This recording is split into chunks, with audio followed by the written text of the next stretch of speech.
Hello everybody and welcome to the Human Echoes recap for Rick and Morty Season 3, Episode 8. This one's called Morty's Mindbenders. We're not gonna get into the individual things we see in this episode exactly. This is one of these anthology type shows similar to what we've seen with Interdimensional Cable. We're not getting into Interdimensional Cable this week though. We're getting this. And last week I predicted that this was gonna be kind of depressing because these are the things that Morty doesn't want to remember. They're like, of all the adventures he's had with Rick, these are the ones that he would rather not have in his head. And now here we are, and I feel like my prediction was actually pretty accurate. There's some funny stuff in this episode to be sure, but I mean, we kick things off immediately with Rick and Morty running away from a Sandman type character. Morty looks into the eyes of this magical tortoise thing that gives him all knowledge or something, and he can't handle it. He needs to get out of his head, and clearly this is something that's been done before. I mean, that's the whole premise of the episode, but it's been done so often before that not only has Morty asked for his memories to be erased, but when he has asked for his memories to be erased, he apparently wants to relive this. So Morty reliving his memories is something that Rick is used to at this point, and he takes him down to the discarded memory room, wipes out the world turtle thing memory.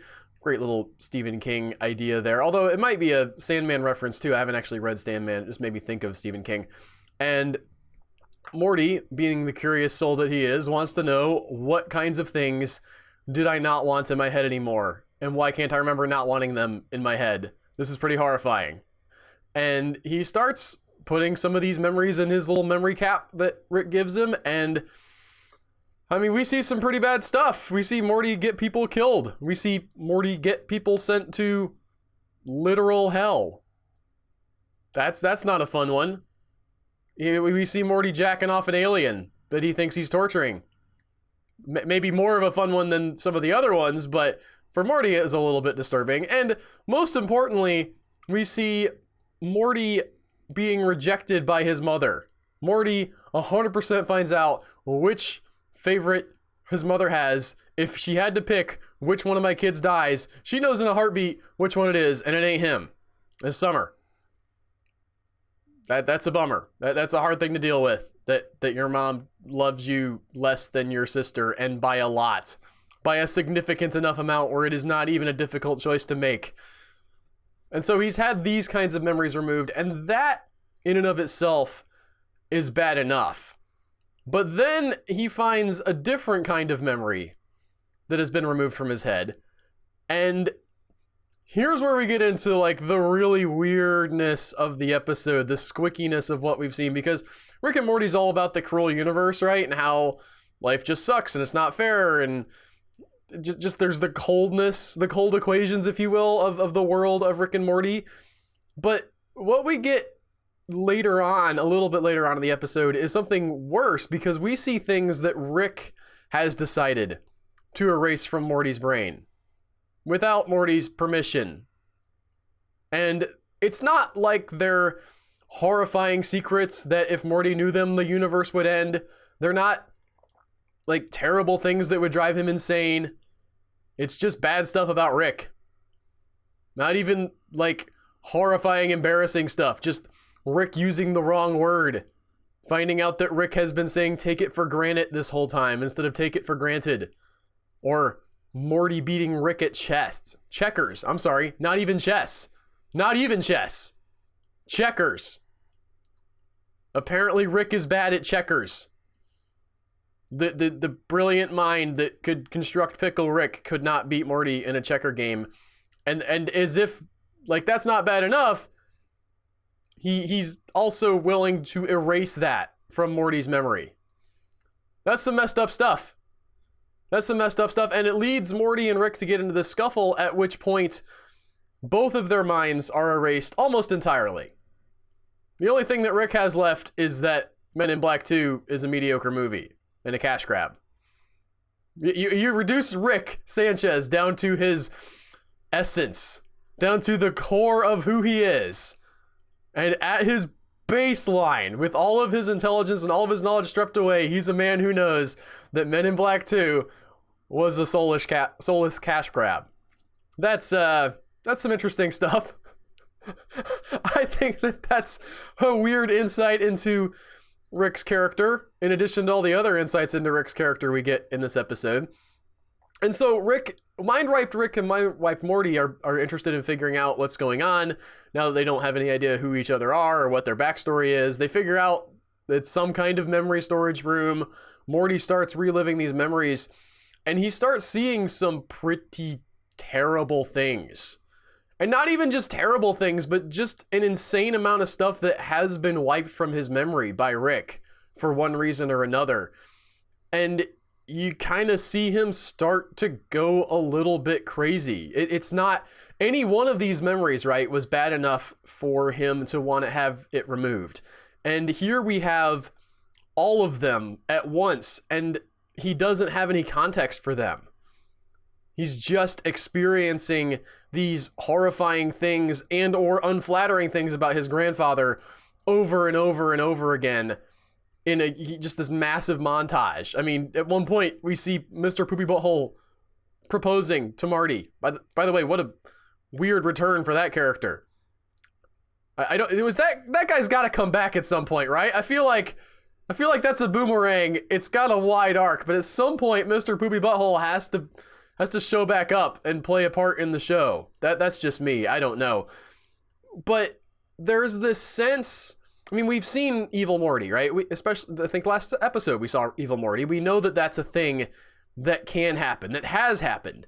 And I don't think what we're seeing here is the creation of the Evil Morty. I don't think that the Morty we're seeing in this episode turns into Eye Patch Morty from the Council of Ricks that took over the whatchamacallit, the consortium, the thing, where they all live. I forget the name of it. Anyway, point being, I don't think we're seeing that specific origin story, but the point I think we can take away from this episode is that almost any Morty could become Evil Morty realistically.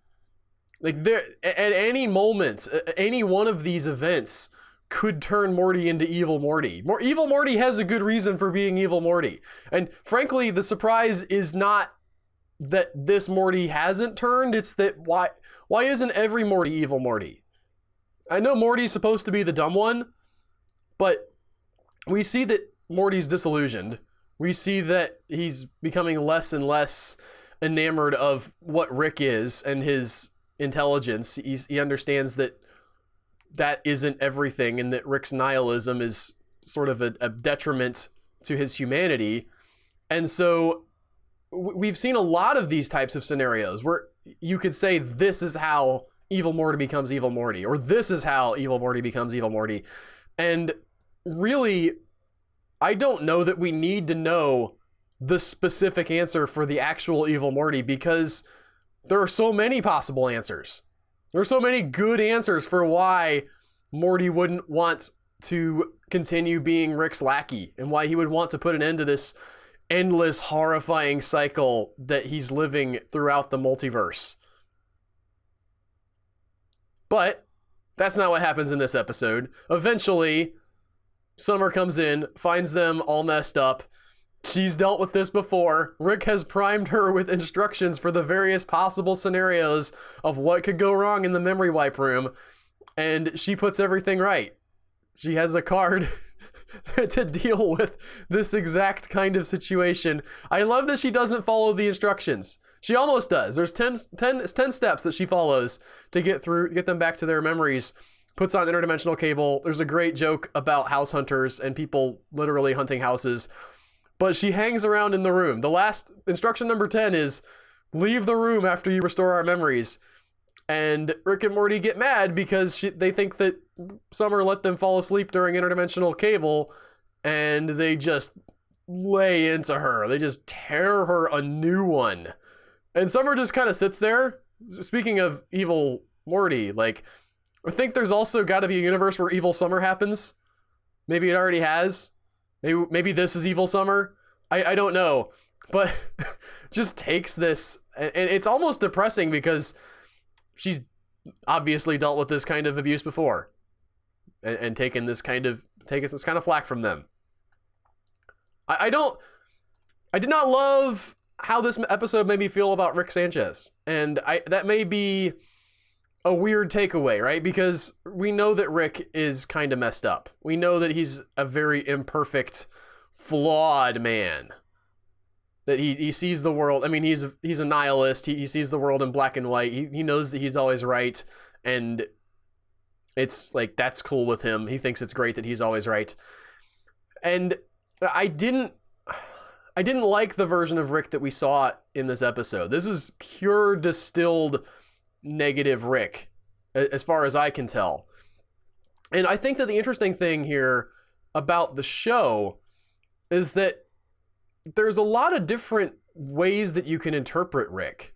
You know, there is proof that you can find that Rick does love his family, that he does care about all these people, including Morty, and that he's trying to do something good for them. But then you can also have the version of Rick that's totally self-centered, that's totally just like horrified of anybody finding out that he's not perfect and total genius. And you can kind of pick and choose. None of the versions of Rick that you can hold in your head all at once are the whole version. But you can look at the one that you want and have that be your Rick. And I'm going to choose not to have this Rick as my Rick in my head. And I'm not saying it's not our real Rick. I mean, we can go there with the whole interdimensional argument that Rick and Morty does allow, but that's not what I'm saying. I'm saying that Rick as a character is complex and as multifaceted as his many multidimensional counterparts are, and maybe all of us are. There's another element to this that I really enjoyed, the idea that our memories are so transient and so much of the stuff that happens to us is fleeting and lost. I mean, 95% of our days, right, are not going to make a lasting impression on our mind. We are not going to be formed by the events that happen to us most days. They're just going to be lost. They may have been good things. They may have been important things, but for one reason or another, they don't end up imprinting in our memory, and we just let them fall into the basement of our lost memories. It's not a sci-fi concept for us. We don't need Rick Sanchez to come and remove things from our mind. And for the most of us, we're not experiencing world-ending horrors, but there's that poignant feeling of just the idea that all of these things are pieces of Morty that he's lost. And he wanted to lose them. But still, they're gone now. They're gone forever. And I think that's interesting. That speaks to me. I hope that you guys liked it. If you did, let me know. Leave a like on the thumb. Click on the thumb with the hand in the fist, and the thumb's coming out of the fist. And the thumb's pointed up. Can you do that one for me? If you don't like this, then you can do the other one also. That's cool. Leave a comment if you had things that you wanted to let me know about that I missed, or thoughts that you had. I read all those and I try to reply to all of them. And for those of you who may be interested in other ones of these recaps, this week I'm going to be starting up covering the No End House. That's going to be on Sci-Fi, the anthology horror series. At the beginning of the year, I believe it was, they did the what was it with the Channel Zero, and now I forget what the name of it was, with the weird pirates and creepy stuff. I remember it, but I don't remember the name. Anyway, they're doing another one of those about another creepypasta. It should be a relatively short one, and I'll be covering that, not as a cartoon, as a human being. I might do something a little bit interesting, but not cartoonifying myself, because man, is that a technical challenge. That's difficult, guys. I fought with that all morning today. That wasn't fun. Anyway, y'all take care. Hope you have a great week, and I'll see you next time. Bye.